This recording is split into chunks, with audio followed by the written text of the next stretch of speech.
오늘 우리에게 주신 하나님의 말씀은 빌립보서 1장 12절로 18절 말씀을 다 일어나서 교독하겠습니다.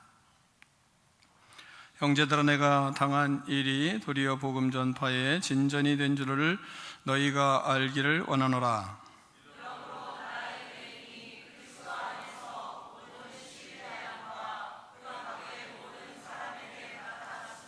형제 중 다수가 나의 매임으로 말미암아 주 안에서 신뢰함으로 겁없이 하나님의 말씀을 더욱 담대히 전하게 되었느니라.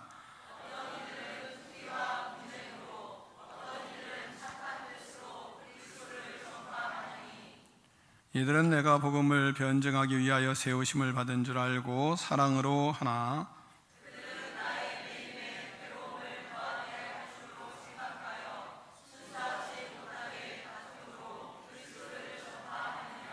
함께 있습니다. 그러면 무엇이냐? 거칠애로 하나 참으로 하나 무슨 방도로 하든지 전파되는 것은 그리스도니 이로써 나는 기뻐하고 또한 기뻐하리라. 아멘. 하나님의 말씀을 들고 우리의 고백을 하나님께 올려드리겠습니다. 주의 말씀은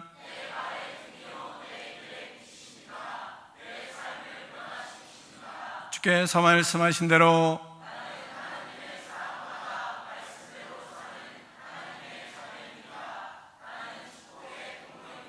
오늘도 주의 말씀에 말씀하여 주옵소서. 아멘. 다 자리에 앉겠습니다. 말씀의 제목을 크게 두 번 읽겠습니다. 시작.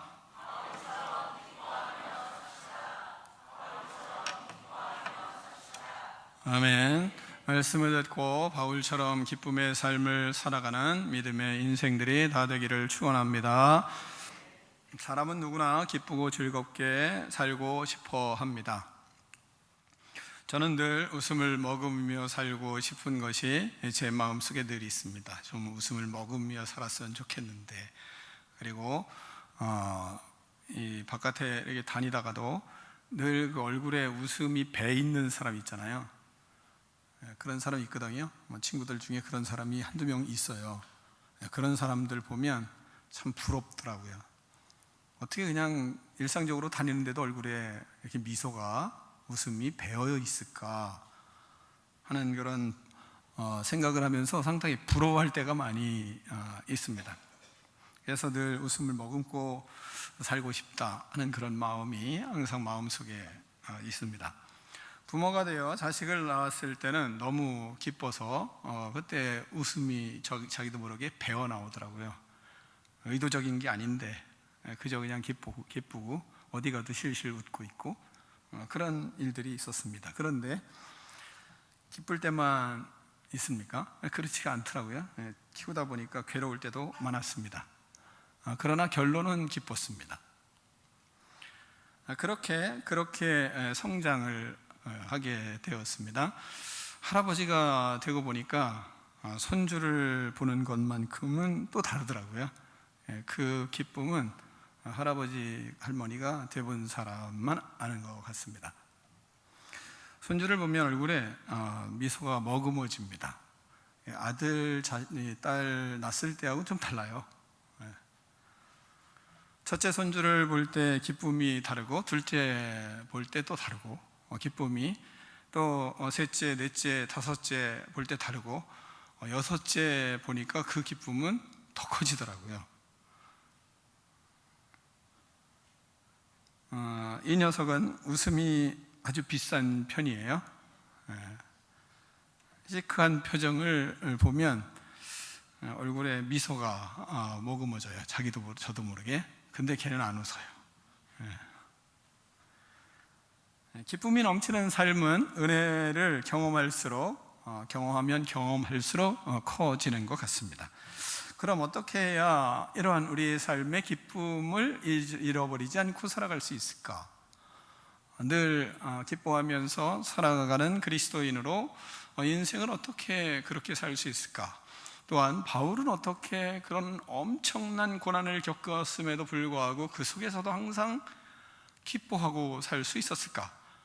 이것이 이제 성경을 볼 때마다 바울에게 대한 저의 부러움이었습니다. 그런 가운데 하나님께서 깨우쳐 주시는 일들을 오늘 말씀을 전하려고 하는 것입니다. 먼저는 죄악된 생각을 허용하지 말아야 기뻐할 수 있습니다.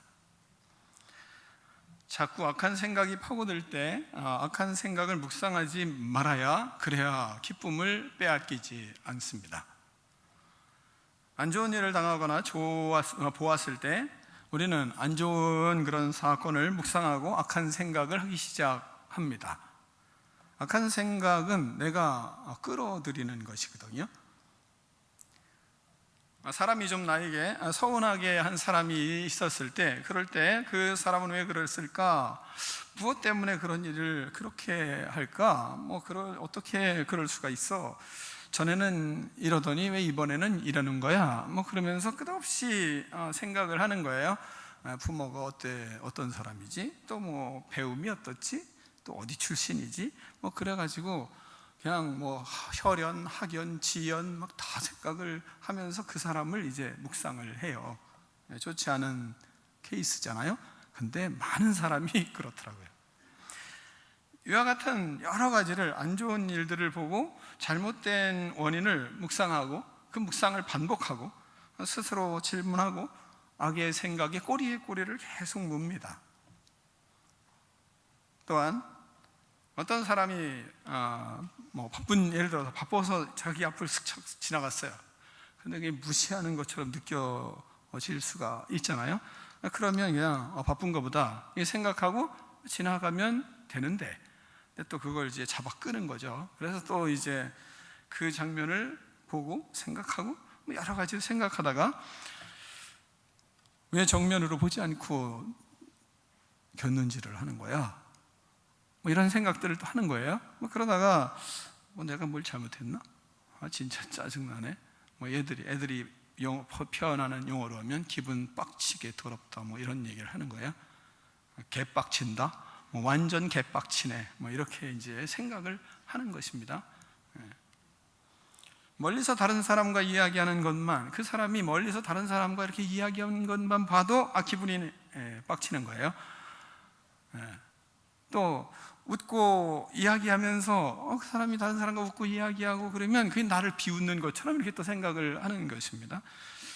내 뒷말하는 것으로 그렇게 생각을 하는 거예요. 다른 사람은 나를 어떻게 생각할까? 그러면 저 사람들 이야기하는 저 사람과 또 그 사람은 나를 어떻게 생각할까? 이러다가 사람은 실제로 부딪힐 때가 또 있거든요. 작은 일로 그렇게 부딪히게 되면 그러면 이제 그때부터 불쾌한 것이 더 커지기 시작하고 그러다 보면 미워지기 시작하고, 좋게 생각할 수 있는 것도 미움이 시작되는 계기가 되고, 다른 사람에게 흉을 보거나 험담하거나 미움이 또 더 눈덩이처럼 다른 사람에게 가서 이야기하고, 그러면서 이제 또 있지도 않은 이야기가 또 만들어지고, 그 사람을 보기만 해도 짜증이 나고 왕짜증이고 왕불편하고 개빡치고 그냥 답답하고 그래서 잠 못 자고 그러는 겁니다. 이렇게 그 악을 마음의 사람들은 허용을 하기 시작하는 것입니다. 그러면 사탄에게 마음을 빼앗기고 그리고 생각을 빼앗기게 됩니다. 주님이 주신 은혜와 기쁨을 그래서 잃어버리기 시작하는 것입니다. 그걸 마음에 이게 심는 행동이거든요. 악한 생각이 꼬리에 꼬리를 물고 이어져서 밤잠을 이루지 못해요. 그래서 불면증에 허덕이고, 그래서 불안하고, 그래서 불신이 생기고, 그래서 불쾌하고, 그래서 불만족하고 이러는 겁니다. 결국 마음에 화가 가득하게 되고 미움이 가득하게 되고 삶이 괴롭습니다. 가까운 사람조차 원망스럽습니다. 나를 낳으신 부모님도 원망스러워지는 겁니다. 기쁨을 잃지 않으려면 그럼 이와 같은 악한 이 생각들, 악을 허용하는 생각을 끊어야 되거든요. 이런 생각을 허용하지 말아야 되는 거죠. 그래서 로마서 12장 2절을 보면 이렇게, 3절을 보면 이렇게 말씀하세요. 12장 3절 같이 한번 화면을 보시면 나와요. 같이 읽겠습니다. 시작.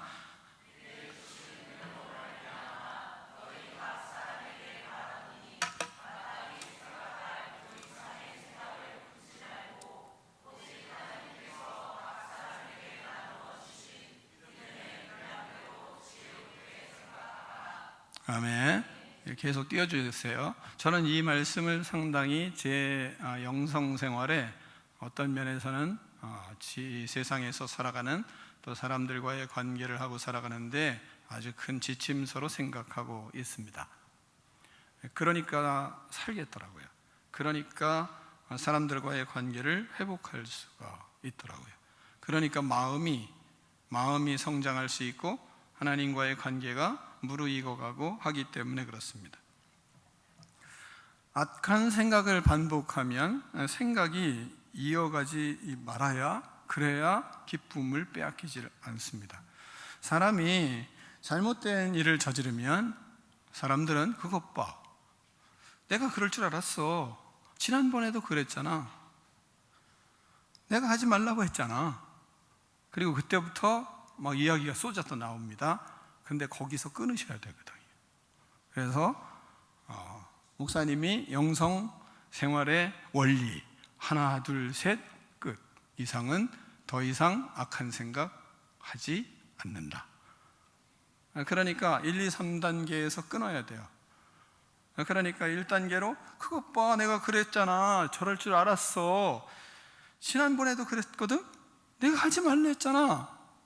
그러면 그 다음에 여기서 이렇게 생각하는 3단계에서 이걸 돌려야 돼요. 여기서 숨을 한번 고르시고, 그리고 그 다음에 생각을 바꾸는 겁니다.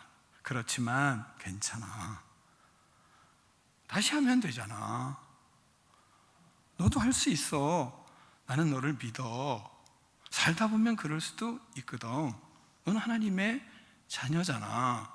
이렇게 하나 둘 셋에서 숨을 고르시고 그 다음에 바꿔야 돼요, 생각을. 다시 말하면 긍정적인 생각이라고도 할 수 있고 좋은 생각이라도 할 수 있어요. 근데 저는 이렇게 생각해요. 믿음으로 생각을 하셔야 합니다. 믿음으로 이걸 전환을 하셔야 됩니다. 생각을 더 이상 부정적인 생각으로 이어가지 않도록 생각을 바꾸지 않으면, 그러면 그때부터 사탄의 놀이개감이 됩니다. 그래서 이 사람도 파괴하고 저 사람도 파괴하고 가정도 파괴하고 자식들도 파괴하고, 이 파괴력은 말할 수 없이 큽니다. 그러니까 이렇게 훈련을 자꾸 하는 거예요. 훈련을 자꾸 하다 보면 그러면 삶이, 기쁨이 회복이 되기 시작해요. 또한 이런 훈련을 하지 않으면 뭐라고 해야 되겠어요? 집사님, 성도님, 우리가 말씀을 배웠잖아요. 하나 둘은 이해하지만 셋까지는 내가 봐줄 수 있지만 넷은 아니에요. 그건 사탄의 놀이개감이 되는 길로 우리를 안내하는 거예요. 그러면 안 돼요. 이렇게 권면을 해도 괜찮습니다. 그랬더니 막 승질을 내고 막 그러더라. 그러더니 뭐 어쩌고 저쩌고. 그분은 좀 더 처음부터 다시 배우는 자리로 들어가셔야 됩니다. 그거는 목사도 그렇고 장로도 그렇고 권사도 그렇고 다 마찬가지. 오히려 반대로 목사나 권사나 장로가 더 낮아져야죠. 더 열심히 해야죠. 그리고 잘못했습니다, 내가 잘못했습니다, 먼저 하셔야죠. 그게 우리 교회예요. 우리 교회가 믿지 않는 사람들이 하나님 앞에 구원받는 것은 그 일을 하려고 애를 쓰기 때문에 그런 겁니다. 그렇지 않고 옮겨온 신자들은 와가지고 우리 교회에 오면 2년 정도는 몸살을 앓아요. 왜? 이게 안 되기 때문에, 변화가 안 되니까. 그리고 자기네들이 엄청 잘 좋은 신앙생활을 하고 있는 것으로 착각하고 있어요. 근데 그건 가짜일 수 있어요. 진정한 믿음의 삶이 아닐 수 있습니다. 이런 훈련을 하셔야 돼요. 그러면 하나님이 그때 일을 하시더라고요. 그때 하나님의 기쁨이 일어나요. 그래서 우리는 이 본문을 통해서, 그래서 바울이 그런 훈련을 하고 있는 것을 우리가 잘 본문을 통해서 배우는 것입니다. 그래서 두 번째는 바울은 하나님의 시각으로 현실을 봤어요. 자신이 상황에 있는 현실을 하나님의 시각으로 보는 눈이 있었어요. 그렇게 훈련하며 하나님의 시각으로 보는 거죠. 바울은 힘들고 어려운 상황이 있으면, 그러면 바울은 전혀 부정적이고 전혀 힘든 일들은 없었을까요? 그러면 그 사람은 신이에요. 다 있었던 거예요. 그러니까 바울도 첫 번째, 두 번째 이렇게 생각하다가 마땅히 생각할 그 이상의 생각을 품지 말라 라는 말씀을 하나님이 주시는 거예요. 그걸 로마 교회 성도들에게 전하고 있잖아요. 그래서 그 12장 3절의 말씀이 선포되는 겁니다. 그러니까 바울은 하나님의 시각으로 현실을 보고 생각하며 기뻐하며 살았어요. 자, 본문을 한번 바울을 우리가 보기 위해서 12절부터 14절 말씀을 교독하겠습니다. 형제들아, 내가 당한 일이 도리어 복음 전파의 진전이 될 줄을 너희가 알기를 원하노라.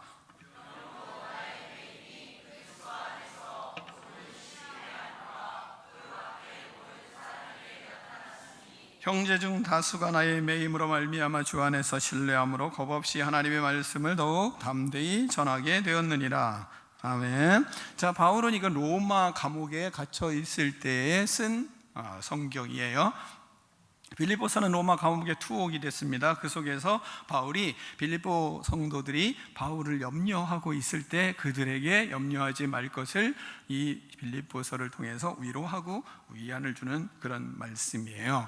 로마 황제에게 항소를 한 후에 이제 앞으로 어떻게 될지를 기다리고 이 재판을 기다리고 있는 상황에서 빌립보 교회에게 편지를 썼습니다.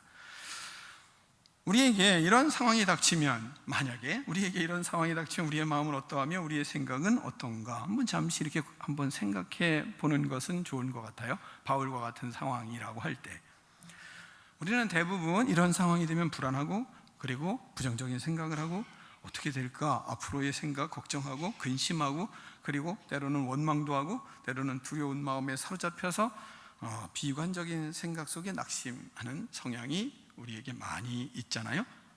근데 바울은 그렇지를 않은 것을 우리에게 보여주고 있어요. 바울은 하나님을 증거하다가 감옥에 투옥이 된 상황에서 하나님이 왜 이런 상황을 허락하셨을까 생각을 했겠죠. 그리고 하나님께 물었겠죠. 하나님 앞에 기도하는 가운데 그는 하나님의 뜻을 그 속에서 찾은 거예요. 그래서 본문의 말씀을 쓰고 있는 것입니다. 그는 감옥에 투옥된 것은 하나님의 복음에 이건 진전을 가져오기 위한 계기가 될 거다, 이런 생각을 하게 됐어요. 그래서 빌립보 성도들에게 위로하고 용기를 주는 편지를 지금 쓰고 있는 겁니다. 뭐라고 쓰냐면 이렇게 쓰는 거예요. 사랑하는 여러분, 내가 투옥되고 있다고 걱정하지 마세요. 하나님의 복음은 이곳에서 더 담대하게 증거되고 있어요. 하나님이 더 강하게 일하고 계십니다. 감옥에 있는 것이 오히려 하나님의 복음을 증거하는 그 강력한 현장이 되어가고 있습니다. 이런 말을 하고 있는 겁니다. 빌립보 성도들은 지금 바울이 죽을까 봐 걱정하고 있는데, 바울은 오히려 이것을 걱정하지 말고 이것이 오히려 복음 전하는 계기가 되고, 또한 그 복음을 전하기 위해서 애쓰는 사람이 더 일어나고 강력한 복음의 현장이 되어가고 있다고 말하고 있는 겁니다. 바울은 감옥에 투옥된 고난의 현장을 복음 증거의 현장으로 사용하시는 하나님께 기도하고, 그리고 또 생각하고, 그리고 묵상하고 하나님의 뜻을 보았어요. 그 시각을 갖게 되었다는 겁니다. 바울은 사람이 만든 감옥에 들어갔지만 그 감옥을 하나님의 계획 속에 들어간 것으로 그는 깨달았어요. 하나님 안에서 생각을 하게 되었습니다. 하나님께서 인간이 만든 감옥 속에서 감옥 속으로 자신을 넣어서 더 널리 복음을 전하게 하시는 하나님의 계획이 있는 것을 감옥 속에서 보았단 말입니다. 로마의 감옥 속에서 전 세계로 복음을 전하기 위해 주시는 시련으로 생각을 했습니다. 감옥 생활을 부정적이거나 불안하거나 불신의 계기로 생각하지를 않고 하나님 나라의 시각으로 보았어요. 그래서 그들에게 위로의 편지를 쓰는 것입니다.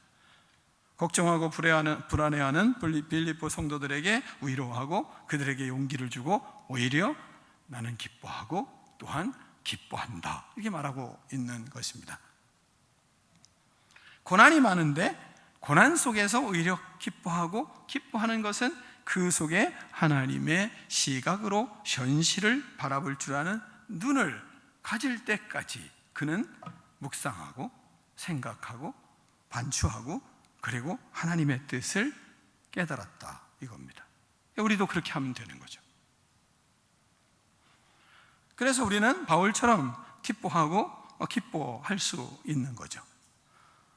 자, 바울처럼 기뻐하고 기뻐할 수 있는 그런 삶을 이제 우리가 살아가려면 이제 15절로 18절 말씀을 한번 같이 교독하겠습니다. 어떤 이들은 투기와 분쟁으로, 어떤 이들은 착한 뜻으로 그리스도를 전파하나니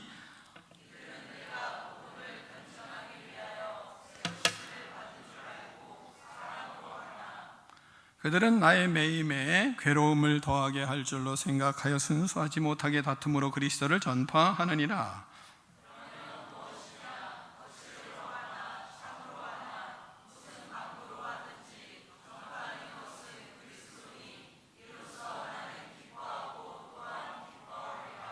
아멘. 자, 바울처럼 기뻐하고 기뻐하려면 바울과 같이 생각하면 될 거 아니겠어요? 바울이 하나님 앞에 기도하고 묵상하고 그리고 하나님의 뜻을 깨닫기 위해서 그 상황들을 하나님께 올려드리고 감옥 속에 있는 겁니다. 그런 속에 많은 사람들을 만난 거죠. 어떤 사람은 바울에게 투기하고 분쟁하고, 어떤 사람은 착한 뜻으로 전파하는 사람도 있고, 여러 사람이 있는 거예요.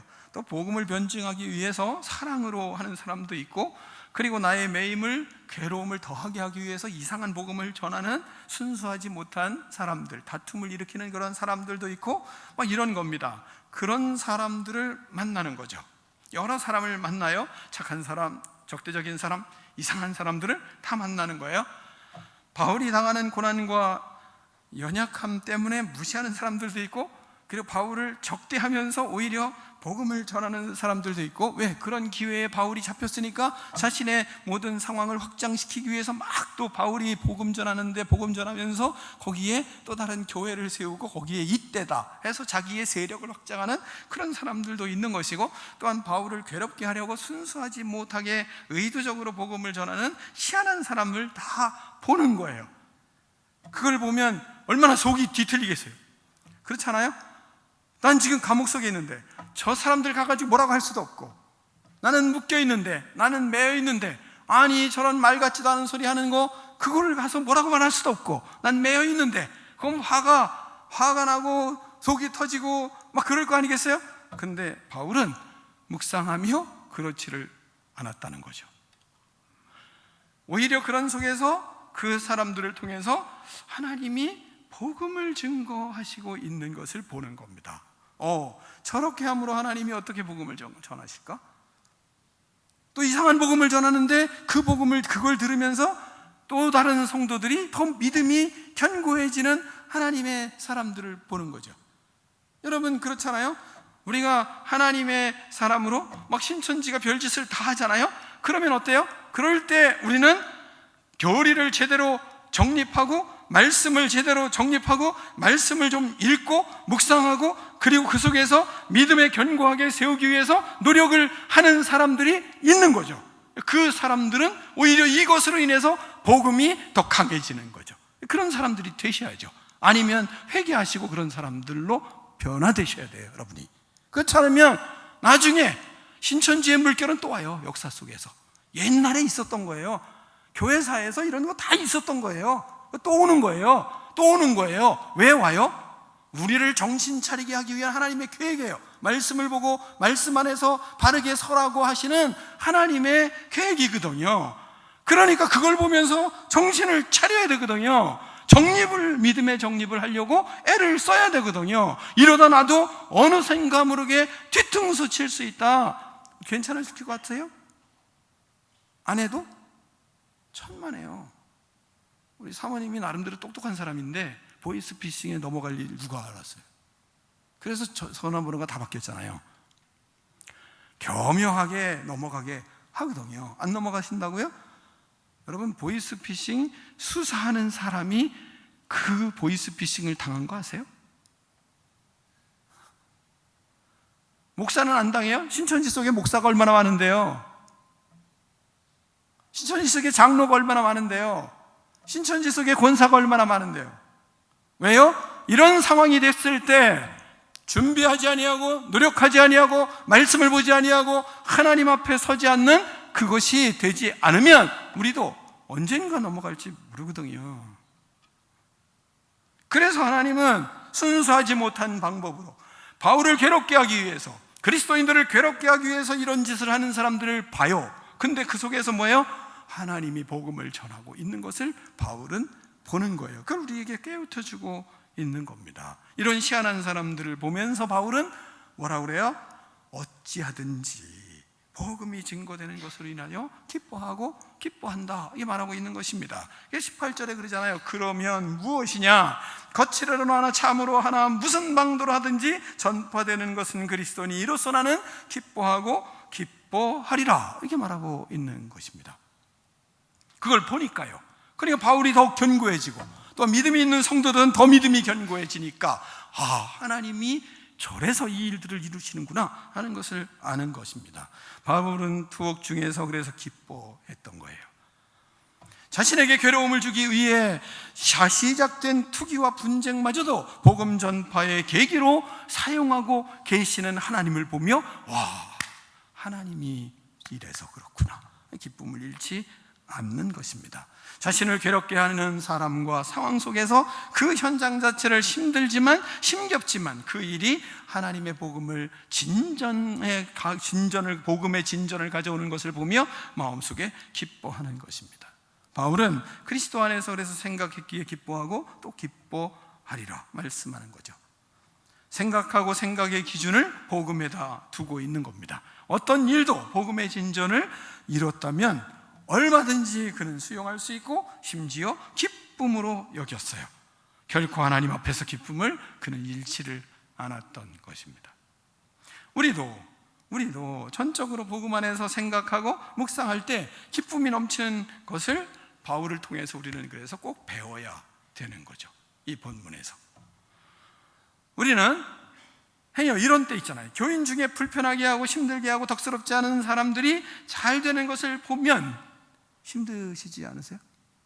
아니, 덕스럽지 않은데, 그리고 분명히 좀 바르지 않은데, 저런 신앙은 아닌데, 근데 더 잘 돼요. 안 그래요? 그런 때 있잖아요. 그것 때문에 힘들 때 있잖아요. 그러나 본문을 생각하면 뭐예요? 기뻐하시는 여러분이 되기를 축원합니다.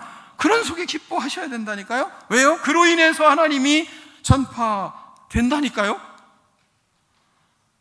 여러분, 엄청나게 말이죠. 엄청나게 하나님 앞에 말에 기도하는데 성격은 별로예요. 그런 분이 오래전에 있었어요. 오래전에 한 10년 전인가? 다 성도들이 말이죠, 새벽 예배를 마치고 집에 가고 나면 그때부터 기도하기 시작하는데 본당이 쩌렁쩌렁 울려요. 있을 땐 기도하지 않는데, 근데 막 소리 지르고 막 이러면서 기도를 하세요. 근데 그분이 엄청 나중에 잘 되더라고요. 배 아프지 않으세요? 근데 그분으로 인해서 또 나중에 보면 또 예수님을 믿는 사람이 생기더라고요. 왜? 자기가 이렇게 잘 됐다, 그러니까 너도 뭐 이렇게 해라, 이러면 또 잘 되더라고요. 그것으로 인해서 나중에 복음이 전파되더라고요. 그래서 제가 예전에 그런 설교를 한 적이 있어요. 여러분도 기도하십시오. 그렇게 기도하니까 하나님은 복을 주시더라. 그렇게 잘못된 바르지 않은 인격을 가져도 그래도 열심히 기도하니까 하나님이 복을 주시더라. 근데 우리는 바른데 왜 기도하지 않아요? 막 이런 설교를 한 적이 있어요. 왜? 성격이 바르면, 그리고 인격이 바르면, 그러면 하나님 앞에서는 뭐 바라봐야 얼마나 발라요? 그 사람이나. 그러면 사람들이 볼 때 아름다우면, 그러면 그거 가지고 이제는 내가 하나님 앞에 사생결단을 한번 해보겠다 하는 그런 마음으로 이 의지를 발휘하면 그럼 인격도 좋고 복도 받고 얼마나 좋아요. 아멘. 그런 의지를 발휘해봐요. 예배 때도 좀 팽팽 좀 뛰어보시고, 뭐 그렇잖아요. 제가 가끔 하지만 노래방 가면 아싸 그러는데 왜 찬양을 할 때는 왜 아싸가 안 되냐 이거예요. 찬양을 할 때는 그렇잖아요. 다 알아요. 여기 점잖은 분들 거기 가면 얼마나 기가 막힌 노래를 하는지 다 알아요. 가무에 과거에 탁월했던 거 알아요. 그러면 주 앞에서 우리가 믿음의 모습에서 좀 하나님 앞에 이런 멋진 결단들이 있어야 되잖아요. 아멘? 크게 해봐요. 아멘? 그렇지. 난 미니가 제일 좋더라. 주 앞에 그렇게 사는 거죠. 그렇게 하나님 앞에 우리가 믿음의 역사들을 그렇게 이루어가는 것입니다. 또한 우리가 성품은 좋지 않고 말이죠, 잘 되고 그러면 또 교회를 다니면서도 마음은 바르지 않은데 그런데 또 열심히 딴 데 가서는 뭐 교회 다닌다고 막 얘기를 해요. 그래도요 복음이 전해진다니까요.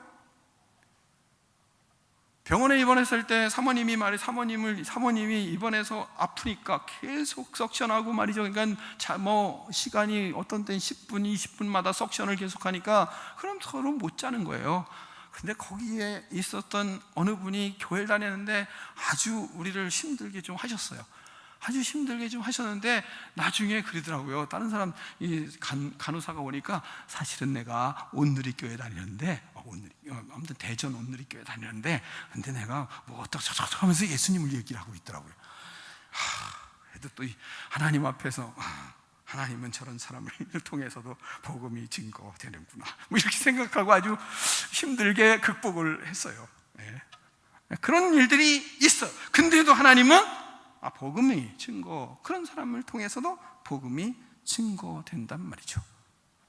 그러니까 우리는 어느 상황이든지 바울처럼 그런 상황이 벌어져도 하나님이 증거되는 하나님의 시각으로 하나님이 저 사람을 또 어떻게 쓰실까라는 생각을 가지고 그걸 보면, 그러면 내 속에 있는 기쁨은 빼앗기지 않는 것입니다. 그러므로 우리는 적극적으로 하나님의 선하시고 기뻐하시는 뜻을 묵상하는 거죠. 그래서 로마서 12장 7절에 뭐라 그럽니까? 너희는 이 세대를 본받지 말고 오직 마음을 새롭게 함으로 변화를 받아 하나님의 선하시고 기뻐하시고 온전하신 뜻이 무엇인지 분별하도록 해라, 이렇게 말씀하시니까, 그러니까 우리는 적극적으로 선한 일을 반복해서 생각하고 또 묵상하고, 그리고 바울처럼 기쁨을 다시 회복하고 소가 되새김을 하는 것처럼 다시 끌어내는 거죠. 소가 우리보다 더 많잖아요. 위에서 다시 끌어내는 거 아니겠어요? 끄집어내서 또 다시 무릎을 씹듯이 하나님의 말씀을 우리가 끌어내리고, 그리고 그 말씀을 다시 되새김질하면서 생각하고 묵상하고, 그리고 다시 하나님 앞에 기쁨을 회복하고, 좋은 일이 있으면 또 다시 그 좋은 일 또 생각하고, 하나님의 은혜가 있었으면 그 은혜를 또 끄집어내고, 그래서 자꾸 또 생각하고 다시 곱씹고 그리고 다시 묵상하고, 그러면서 하나님이 주신 기쁨을 다시 회복하는 거죠. 그렇게 하면, 되새김질하고 묵상하면, 그러면 하나님이 기쁨을 솟아오르게 하세요. 솟아오르게. 그건 자동이에요, 자동. 제가 이 말씀을 준비하면서 저희 아버지를 생각했어요. 우리 아버지가 이런데, 근데 아버지를 생각하고 아버지가 이렇게 했는데 하는 생각을 구체적으로 얘기는 안 하겠어요. 그 얘기를 생각하면서 하나님 앞에 있는데 아버지가 보고 싶은 마음이 복받쳐서 눈물이 쏟아지더라고요. 그건 자동인 거예요, 자동. 이런 것처럼 하나님을 생각하고 하나님의 은혜를 생각하면 하나님이 쏟아부어 주시는 은혜는 자동으로 눈물샘이 터지게 되어 있어요. 그건 내가 눈물을 흘려야지 짜지 않아도 하나님이 주세요. 제가 늘 죽을 때까지 할 거예요. 뭘 할 거냐면, 죽었던 아내가, 죽었던 사모가 이제 여기저기 다니고 있어요. 그게 기적이에요. 끝없이 하나님 감사합니다. 기적을 주셔서 감사합니다. 신비를 주셔서 감사합니다. 하나님의 일을 봅니다. 아내가 말하는 것을 봐도 신기해요. 짜증내는 것도 신기할 때가 있어요. 침대에 누워서 끄떡하고 일어날 때 보면 병원에서 일어나지도 못한 사람이 일어난단 말이에요. 일어나니까 하나님, 저것도 기적입니다. 그리고 뿐만 아니라 걸어다니는 것도 보면 신기해요. 의지하지 않고 의자에서 막 이렇게 일어나는 거 보면 그것도 신기한 거예요. 차를 먼저 나가서 타고 앉아 있는 거 보면 신기한 거예요. 어떻게 먼저 나가서 차를 탈 수 있어? 휴대폰을 눌러서 문자하는 거 보면 신기한 거예요. 글씨를 쓰는 것도 신기해요. 모두가 그냥 신기한 겁니다. 하나님이 기적의 사건을 자주 하나님이 행하신 걸 이렇게 자꾸 묵상할 때 무슨 일이 벌어지겠어요? 하나님 앞에 감동이 돼서 눈물이 흐르고 감동이 돼서 은혜가 되고, 그러니까 밥도 열심히 하게 하려고 하고 막 일들이 저절로 일어나는 거예요. 저절로. 저는 이걸 죽을 때까지 할 겁니다. 그게 뭐예요? 이게 믿음의 사람이 하나님의 기쁨을 잃지 않는 방법이에요. 바울이 그렇게 살았어요. 바울은 끝없이 예수님이 자기가 예수 믿는 사람들 죽이려고 말이죠, 다메섹으로 올라가는 과정 속에 그곳에 예수님이 나타났어요. 예수님이 나타나서 자기에게 바울아 바울아 하는 부르심이 있었어요. 어디 가나 여러분, 두옥되어 있는 감옥 속에서 바울은 하나님 앞에 기도할 때 하나님이 뭐라고 했겠어요? 바울아 바울아 바울아 바울아 하는 음성을 듣지 않았겠어요? 그러니까 두옥이 돼서 죽음 앞에 있어도 그래도 하나님의 뜻을 따라서 순종해 갈 수 있는 거예요. 기쁨이 잃을 수가 있겠습니까? 바울이 참수형을 당했어요. 목이 잘렸어요. 목이 잘린 데서 지금도 이렇게 바울이 목 잘리니까 목이 턱턱턱 3번 튀고 돌아가셨대요. 목을 잘렸는데 목이 1번 튀고 2번 튀고 3번 튀었어요. 근데 지금도 그 물 가보면 바울의 목이 떨어진 그 자리 3번 떨어졌는데 그 떨어진 자리에 귀를 대면 물소리가 나요. 직접 그래요. 이제 가서 들어봤어요. 자, 참수형을 당하면 목을 잘리면서도 그가 목을 잘릴 수 있었던 것은 어떻게 잘릴 수 있었겠습니까? 바울아 바울아, 다메섹 도상에서 하나님이 부르시는, 부활하신 예수님이 부르시는 그 음성을 그는 죽을 때까지 들었기 때문인 거예요. 우리가 은혜를 받을 수 있는 건 뭡니까? 나를 하나님이 처음 구원해 주셨을 때, 그때 나를 부르신 사랑하는 내 딸아, 사랑하는 내 아들아, 그 음성이 들리기 때문에 우리가 그 길을 걸어갈 수 있는 거 아니겠습니까? 그게 하나님의 사람들이 살아가는 방법이에요. 그걸 늘 우리는 다시 듣고 다시 듣는 거예요. 들으니까 그 길을 가는 거죠. 그렇게 하나님의 은혜의 생각을 하고 묵상을 하며 꼬리에 꼬리를 무는 하나님의 은혜를 우리가 생각할 때 나도 모르게 기쁨이 솟아오르죠. 그럴 때 성장하고 그럴 때 우리는 행복한 겁니다. 성장하다 보니까, 그러니까 제가 갈수록 아내에게 요구사항이 더 사라져요. 바람이 사라져요. 왜? 성숙하면 바람이 사라지더라고요. 초아가 결혼했지만 처음 결혼해서 조금 지나면 막 이거 해달라 저거 해달라 이거 해달라 저거 해달라. 왜? 아직 사랑이 뭔지 모르기 때문이에요. 좀 지나면 뭐예요? 이거 해라 저거 해라 얘기 잘 안 해요. 왜? 성숙하면, 왜? 내가 하면 되니까요. 성장하고 성숙하니까 스스로 하는 것이 많아지잖아요. 누가 얘기하지 않아도. 그런 기쁨이 솟아나고 기쁨이 쉽게 빼앗기지를 않아요. 그러면 마음의 세포가 춤추기 시작하는 걸 느껴요. 얼굴이 피어지기 시작해요. 그러면서 자기도 모르게 춤도 추려고 하고 노래도 하려고 하고. 그러다 보면 무슨 일이 벌어집니까? 인생이, 삶이 감동이 되기도 하고, 삶이 감격이 되기도 하고, 삶이 감사가 넘치기도 하고, 삶에 내가 이런 사람이 되다니 감탄하기 시작하기도 하고 그러는 겁니다. 나의 모습을 신비하게 생각하기도 하고, 하나님 어떻게 나 같은 사람을 만드셨는지. 그래서 거울을 보면서도 마음속에 기쁨이 솟아나는 것을 주체할 수가 없을 때가 많잖아요. 사랑하는 성도 여러분, 적극적으로 그러므로 우리는 하나님의 은혜를 묵상하고 하나님을 생각하고, 그리고 생각하며 그 속에서 하나님이 주신 감사가 차고 넘치는 믿음의 삶, 기쁨이 차고 넘치는 믿음의 인생들이 되기를 축원합니다. 우리는 그러므로 바울처럼 기뻐하고 또한 기뻐하며 살아갈 수 있는 것입니다. 기도하겠습니다. 하나님 아버지, 감사합니다. 주님 앞에 은혜 받은 믿음의 백성들이 하나님 은혜를 너무나 쉽게 잊어버리고 하나님의 축복을 너무나 쉽게 잊어버리고 주님의 음성을 너무나 쉽게 잊어버릴 때가 있습니다. 그러나 바울은 잊지를 않았습니다. 끝없이 묵상하며 그 안에서 기뻐하고 그 안에서 감사하고 그 안에서 감격하고 그 안에서 감탄하며 믿음의 길을 걸어갔습니다. 그 속에 진정한 기쁨이 넘치는 인생을 살았습니다. 하나님, 우리도 그와 같은 삶을 통하여 하나님 아버지 바울처럼 기뻐하는 아름다운 믿음의 인생들이 되게 하여 주시옵소서. 예수 그리스도 이름으로 축복하며 기도하옵나이다. 아멘.